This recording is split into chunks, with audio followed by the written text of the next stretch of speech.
Il y a un détail qui change entre le livre et le film Le Comte de Monte-Cristo, celui-là là, avec Pierre Ninet, et ça change tout le sens du récit.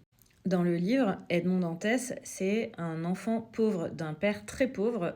Il travaille sur des bateaux pour que son père puisse manger et il est amoureux de Mercedes qui, elle aussi, est très pauvre. Elle vit dans un petit village de pêcheurs qui s'appelle Les Catalans à Marseille et qui est donc maintenant un quartier, mais c'est pour souligner à quel point les deux sont dans la misère en fait. Et donc, spoiler, quand Edmond Dantès, après sa persécution, devient le comte de Monte-Cristo, c'est le récit d'une ascension sociale. C'est le récit de l'apprentissage des codes de l'aristocratie à Paris. Et il y a toute une satire dans le livre qui est très très présente et qui fait un peu tout le sel du récit, c'est-à-dire comment lui, il arrive avec toute sa richesse à subvertir les codes, à les surjouer.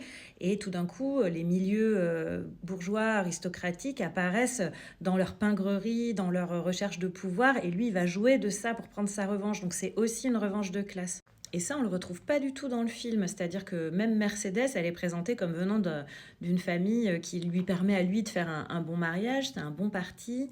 Quand il rentre de captivité, il découvre que son père est mort, mais il n'est pas mort de faim, comme dans le livre, où le père est mort de faim, vraiment, de ne pas avoir d'argent amené par son fils, ce qui est atroce, en fait, comme sentiment pour lui, de culpabilité, alors que là, le père s'est laissé mourir de faim, de tristesse.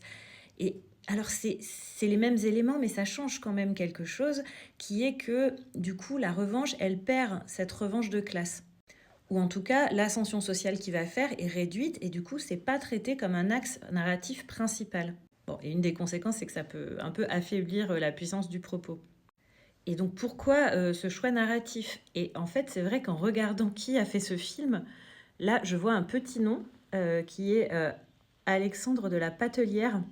Et en faisant une recherche rapide sur sa fiche Wikipédia, je vois que c'est quelqu'un qui est vraiment issu de la noblesse aristocratique du XVIIe siècle, que c'est une grande famille du cinéma. Son frère a un poste très important à Canal+, dans le financement du cinéma.